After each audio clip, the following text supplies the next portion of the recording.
Welcome to Rekha's fusion.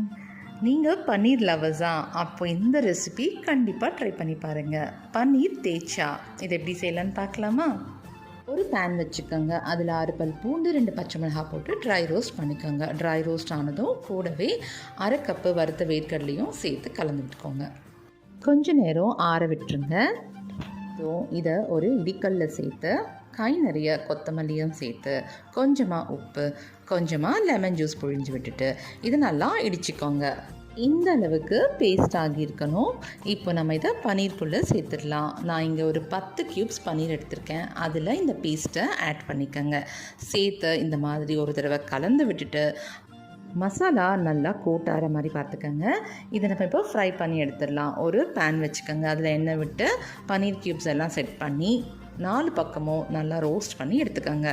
வெளியில் க்ரன்ச்சியாகவும் உள்ள soft and ஜூஸியாகவும் இருக்கும். இதை நிச்சயமாக நீங்கள் வீட்டில் ட்ரை பண்ணுங்கள். இதோ பன்னீர் தேய்ச்சா சூப்பராக ரெடி ஆகிடுச்சு. இதை சுட சுட சர்வ் பண்ணுங்கள். இந்த வீடியோ உங்களுக்கு பிடிச்சிருந்தா லைக் பண்ணுங்கள், ஷேர் பண்ணுங்கள், மறக்காமல் சப்ஸ்கிரைப் பண்ணிக்கோங்க. தேங்க்யூ.